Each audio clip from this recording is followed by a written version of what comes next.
5 सालों बाद भी मीरा प्रेग्नेंट नहीं हो पाई थी। आदित्य और मीरा ने बहुत से डॉक्टरों से सलाह ली, टेस्ट करवाया, लेकिन कोई भी इलाज सफल नहीं हुआ। मीरा को बच्चे की बहुत चाहत थी और वह इस बात को लेकर अंदर ही अंदर टूट रही थी। वह देखती कि उसकी सहेली के बच्चे हो गए थे और वे सभी अपनी मां बनने की खुशी में मगन थी। हर बार जब मीरा किसी गर्भवती महिला को देखती तो उसकी आंखों में उदासी और निराशा घर कर जाती। आदित्य, जो एक बेहद समझदार और धैर्यवान पति था, हमेशा मीरा को हिम्मत दिलाता रहता। उसने कभी मीरा को इस बात के लिए दोषी नहीं ठहराया और उसे समझाया कि वे दोनों किसी और उपाय के बारे में सोच सकते हैं, जैसे गोद लेना। लेकिन मीरा को यह सब विकल्प सही नहीं लगते थे। वह खुद मां बनना चाहती थी। वह अपने बच्चों को अपनी कोख में पालना चाहती थी। एक दिन मीरा के मन में एक अजीब ख्याल आया। उसने सोचा, अगर आदित्य और मैं बच्चे के माता पिता नहीं बन सकते तो क्या आदित्य का कोई दोस्त मुझे प्रेग्नेंट कर सकता है? यह ख्याल अजीब था, लेकिन मीरा को लगता था कि यह एकमात्र उपाय हो सकता है। आदित्य का सबसे करीबी दोस्त राहुल था, जो उसके परिवार का हिस्सा जैसा था। राहुल की शादी नहीं हुई थी और वह मीरा और आदित्य के साथ काफी वक्त बिताता था। मीरा को राहुल पर हमेशा भरोसा था और वह उसे अपना अच्छा दोस्त भी मानती थी। धीरे धीरे मीरा के मन में यह ख्याल पक्का होता गया कि अगर वह राहुल से इस बारे में बात करे तो शायद राहुल उसकी मदद करने के लिए तैयार हो जाए। लेकिन यह बात आसान नहीं थी। मीरा जानती थी कि यह निर्णय न सिर्फ उनके रिश्ते को बल्कि आदित्य और राहुल की दोस्ती को भी प्रभावित कर सकती है। मीरा ने कई दिनों तक इस ख्याल को अपने दिल में ही रखा, लेकिन उसे यह समझ नहीं आ रहा था कि वह राहुल से यह बात कैसे कहे। वह एक शाम राहुल और आदित्य के साथ बैठी हुई थी जब राहुल ने मजाक में कहा, तुम दोनों के बच्चे कब आएंगे? मैं तो चाचा बनने के लिए तैयार बैठा हूँ। मीरा का दिल धड़क उठा।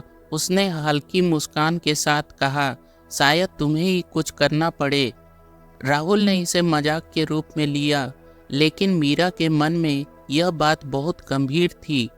उसने सोचा कि अब समय आ गया है कि वह राहुल से इस बारे में खुलकर बात करे। कुछ दिनों बाद जब आदित्य ऑफिस में था, मीरा ने राहुल को मिलने के लिए बुलाया। वह बेहद नर्वस थी, लेकिन उसने साहस जुटाया और अपनी बात कहनी शुरू कर दी। राहुल, मुझे तुमसे एक बहुत ही व्यक्तिगत और गंभीर बात करनी है, मीरा ने कहा। उसकी आवाज़ कांप रही थी। राहुल ने ध्यान से उसकी ओर देखा और गंभीरता से कहा, क्या हुआ मीरा? तुम तो परेशान लग रही हो। बताओ, मैं तुम्हारी कैसे मदद कर सकता हूँ? मीरा ने गहरी सांस ली और कहा, राहुल, मैं और आदित्य 5 साल से बच्चे की कोशिश कर रहे हैं, लेकिन मैं प्रेग्नेंट नहीं हो पा रही हूँ। हमने सारे मेडिकल विकल्प आजमा लिए, लेकिन कुछ भी काम नहीं आया। राहुल ने सहानुभूति से सिर हिलाया। यह बहुत दुखद है मीरा, लेकिन तुम मुझसे यह सब क्यों कह रही हो? मीरा ने हिचकिचाते हुए कहा, राहुल, मैं तुमसे कुछ मांगना चाहती हूँ, लेकिन मुझे नहीं पता कि तुम इसे कैसे लोगे। मैं चाहती हूँ कि तुम मेरी मदद करो। मैं चाहती हूँ कि तुम मुझे प्रेग्नेंट करने में मदद करो। राहुल चौंक गया और कुछ देर तक कुछ नहीं बोला। उसकी आंखों में आश्चर्य और उलझन साफ दिखाई दे रही थी। मीरा, यह तुम क्या कह रही हो? तुम समझ रही हो यह कितना बड़ा कदम है? मीरा ने आंसू भरी आंखों से कहा, मैं जानती हूँ राहुल, लेकिन मुझे लगता है कि यह एकमात्र उपाय हो सकता है। आदित्य को हमसे बहुत उम्मीदें हैं और मैं चाहती हूँ कि हम दोनों माता पिता बने, लेकिन मैं उसे धोखा नहीं देना चाहती।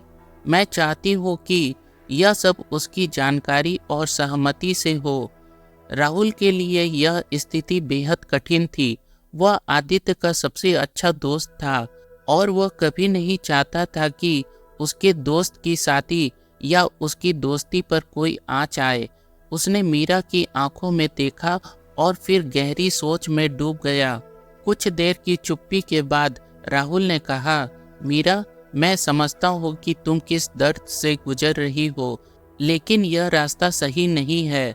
यह ना सिर्फ तुम्हारे और आदित्य के रिश्ते को प्रभावित करेगा, बल्कि हमारी दोस्ती को भी खत्म कर सकता है। इस तरह की चीजें बहुत जटिल होती हैं। अगर तुम और आदित्य चाहो तो कोई दूसरा वैज्ञानिक या सामाजिक उपाय ढूंढ सकते हो। मीरा ने अपनी आंखों से आंसू पोंछते हुए राहुल की बातों को सुना। वह समझ गई कि जो ख्याल उसके मन में था वह गलत था।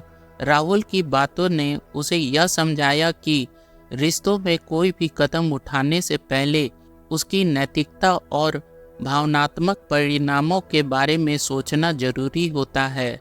राहुल के समझदारी भरे जवाब ने मीरा को अपनी गलती का एहसास कराया। उसने महसूस किया कि उसका यह कदम उनके रिश्ते को और ज़्यादा उलझा सकता था। जब आदित्य घर आए, मीरा ने उनसे खुलकर बात की और अपनी भावनाओं और संघर्षों के बारे में बताया। आदित्य ने उसकी बातें ध्यान से सुनी और उसे समझाया कि वे दोनों मिलकर इसका कोई और हल निकाल सकते हैं। दोनों ने एक साथ मिलकर गोद लेने के बारे में सोचा और उन्होंने तय किया कि वे एक बच्चे को गोद लेंगे और उसे अपना सच्चा प्यार देंगे। यह कहानी हमें यह सिखाती है कि जीवन में कोई भी निर्णय लेते समय उसके दीर्घकालीन परिणामों और रिश्तों पर पड़ने वाले प्रभावों को समझना जरूरी होता है। कठिन परिस्थितियों में भी नैतिकता और रिश्तों की गंभीरता बनाए रखना सबसे महत्वपूर्ण होता है। प्यार और रिश्ते में मुश्किलें आ सकती है, लेकिन उनका समाधान सोच समझकर और ईमानदारी से किया जाना चाहिए। आशा करता हूँ आपको ये स्टोरी पसंद आई होगी।